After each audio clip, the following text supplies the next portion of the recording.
Everyone needs a great jacket, right? They're an essential part of so many people's wardrobes. From rugged denim jackets to beautifully crafted leather options, finding your perfect jacket should be an enjoyable experience in itself. And then once you have it, you've got something you can potentially wear and will look good on you for the rest of your life. If you're just starting out, or maybe you're considering a new jacket purchase now the colder months are here, today I'm going to be breaking everything down for you. Fingers crossed, by the end of the video, you'll know exactly which jacket is right for you and which one deserves a place in your wardrobe. As always, everything you see will be linked down below. And if you enjoy or learn something, drop this video a like and subscribe too, as it really helps the channel out. These are the 7 most iconic jackets that I think everyone should consider. Let's start them with a true classic, the denim jacket. Could it be any other? Originally designed by Levi's in the late 1800s as a tough and durable outer layer for miners, cowboys, and people who worked on the railroads, the denim jacket now is probably one of the most recognizable garments ever made. By the mid-20th century though, it had been adopted far beyond traditional workwear. James Dean, Springsteen, and Steve McQueen were all huge fans. The denim jacket quickly became a symbol of rebellion, of youth, and had a certain authenticity to it. No two denim jackets will look the same after a few years of wear. You've got the sun fading, the rips, and all the creases. It makes every single one unique. And in the modern age of copy-paste mass manufacturing, I definitely find myself having a soft spot for any type of clothing like this. I currently have 3 denim jackets in my collection. The oldest is this orange tab Levi's Type 3. I've had this for probably about 10 years now. Just the perfect Type 3 for me, and honestly, I never really see myself selling it. I also have a Levi's Type 1, slightly less boxy with slimmer arms and a longer length. Once I got the Type 3, I really went down the whole rabbit hole of the history of denim jackets, and so naturally, I've wanted a Type 1 for years and years, but the prices of vintage ones nowadays are just insane. What really caught my eye with this though is this beautiful chain stitch detail. It's probably one of the best non-vintage Type 1s I've come across. Finally is my newest Type 3 denim jacket, and this is more of an oversized cut in this lovely wash black. I got this because I kind of wanted a heavier denim outerwear option, one that I could layer something warm underneath, like a knit or a hood. This is very different from my other 2 denim jackets, not just in color, but mainly fit. I still absolutely love it though, and I'm really looking forward to wearing it more this autumn. Overall, I would say the denim jacket is really a great one for beginners. There are so many great ones on the secondhand market, but not a lot of money, and they're so versatile no matter your style preference. If I was starting over my jacket collection again, grabbing a great denim jacket would probably be on the top of that list. The next iconic jacket I want to talk about is the French short coat. This one, as its name suggests, originated in 19th century France, and again was made for railway workers, farmers, and any kind of artisan. Made of a hard-wearing but soft cotton twill this time, a slim but comfortable silhouette with large front patch pockets for tools. The French short coat in my mind is kind of like the cool European cousin of the denim jacket. Both were born from a workwear heritage around the same time, but this is just made for a milder climate. And similar to the denim jacket, it was adopted by its own category of cultural icons. In the mid-20th century, plenty of European artists and intellectuals started wearing them. I always remember Picasso wearing his one with the little cotton loop closures, and today it's continued to be a staple of many modern artists' wardrobe, most notably legendary NYC street photographer Bill Cunningham, along with many other famous names. If you guys watched last week's video, you'll know that I finally added a beautiful French short coat to my collection, and yeah, I've been absolutely loving this in this transitionary period between summer and autumn. It's another jacket that I've wanted for a long time. It's really almost exceeded my expectations for it. It's such an absolutely iconic piece of clothing. These, I would say, are perfect for the guy who looks at a denim jacket and thinks it's a little bit too structured and too heavy. The cotton twill here is way softer and thus is way more comfortable, but you still get that heritage workwear feel and those beautiful blue tones. Right, let's head back to the US now, and of course, we have to discuss the modern American workwear jacket. Possibly the most famous version of this is now the Carhartt Detroit. Workwear jackets are really the evolution of the original denim trucker. Same boxy crop silhouette. Again, these were built for hard manual labor, but these are just a little bit more modern feeling and a bit more refined. This time constructed from a rugged cotton canvas, often with triple stitch seams for longevity and some kind of warm lining, either a blanket, insulated, or a shearling. They were produced for American farmers, welders, builders, anyone working outside in the harsh conditions. Sounds familiar, right? But by the 80s and 90s, these jackets gained a second life when Carhartt WIP was created. Through a very unorthodox marketing campaign, WIP gained a certain authenticity that really resonated with young people throughout Europe, resulting in this iconic image taken from the set of the 1995 cult classic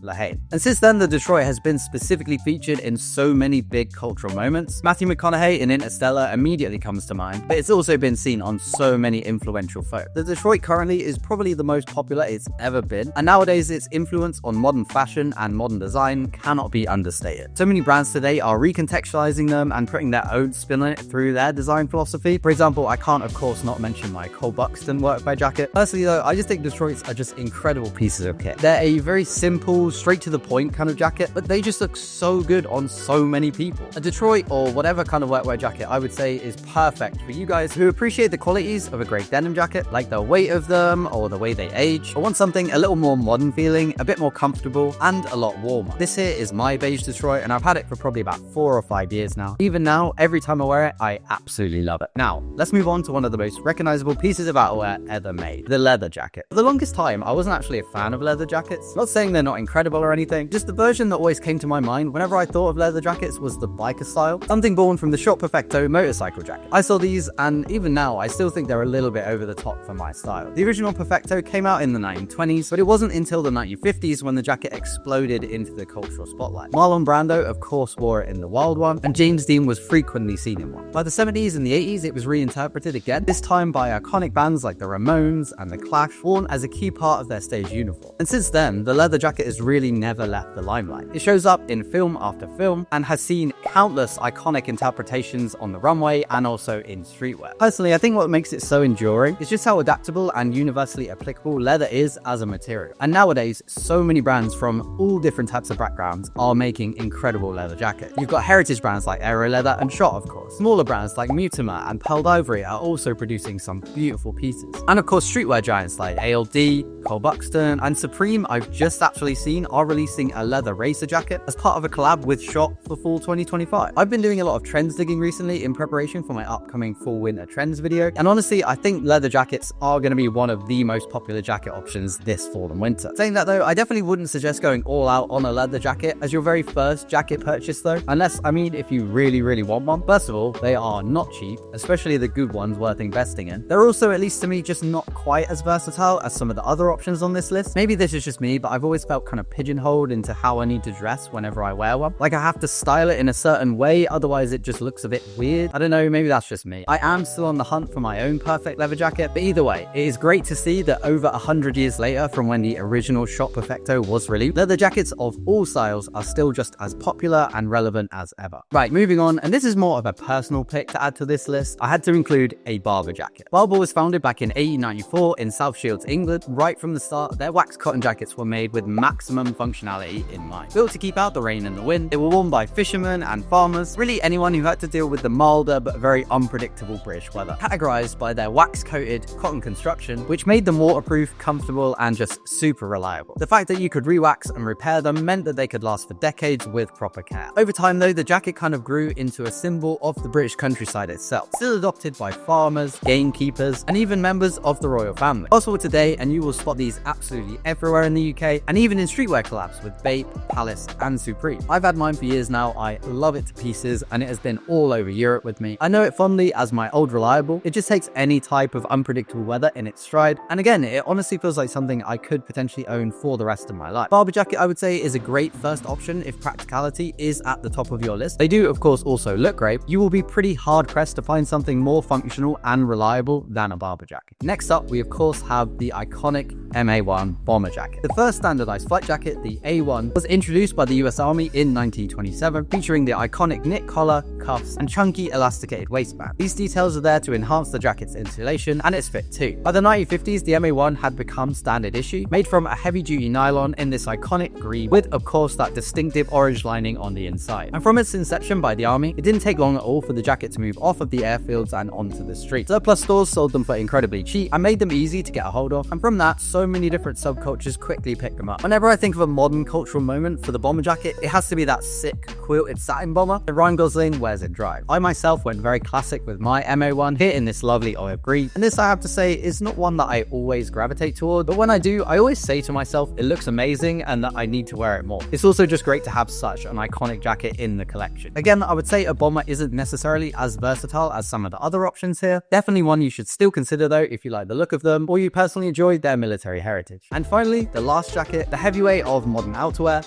the puffer jacket. The story goes that these first came about in the 1930s when Eddie Bauer, an American outdoorsman, developed and created the first down jacket after nearly freezing on a fishing trip. And from there, the design has just been refined through the decades. Instantly recognizable by these stitched segments filled with insulating down or synthetic fibers. This combination meant unparalleled warmth while still being incredibly lightweight. Legendary brands like the North Face and Patagonia really cemented the technical side of the puffer, making jackets that could handle the extreme weather. It still felt light and comfortable enough to wear every day. By the 90s though, the puffer had completely exploded into the hip hop and streetwear scene. In New York especially, oversized puffers from brands like Ralph Lauren, Averex, and Tommy Hilfiger became sort of a status symbol in themselves. They were bold and instantly recognizable, and that crossover really gave the puffer a whole new identity. High fashion has since redesigned it just countless times, and even the kind of standard super practical versions like the Nuptse 300 from North Face are still incredibly popular. Now again, these can get pretty spenny, especially for one with duck down filling. So for your first, I would definitely recommend a simple all black puffer jacket. This one here is an old one from Represent actually, but I've had it for years and I still reach for it every winter. I'm actually so glad that I grabbed this one over the Nuptse 300, as this has no big logo on the chest and I find it so much more versatile. I also grabbed this beautiful hooded puffer jacket from Cole Buxton last winter, and this is just a beast of a jacket. This crinkled nylon texture is sick and it is so incredibly warm. Might be too warm to be honest. For me, the puffer jacket is the ultimate reliable cold weather jacket. They're also great for all you guys out there who don't like the feel of a lot of heavy layering in winter. If you grab yourself a good puffer, you'll have absolutely no problem heading out in the cold with just a t-shirt underneath a lot of the time. Just so reliable and definitely an iconic jacket that you should consider. So those are my 7 picks for the most iconic jackets of all time. But I would love to know which of these is your favorite. Have I missed one that you love? And what would be your go-to if you could just own one? For me, it would probably be the Carhartt Detroit. They're just the perfect mix of practicality and they always just look so great too. If you enjoyed, make sure to drop this video a like and subscribe too for more great men's fashion videos. And if you guys are after more fashion content from me, YouTube thinks you'll love this video here, so go and check it out. Thanks for watching as always guys. I hope you have a wonderful week. I'll see you in the next video on Sunday. See you then.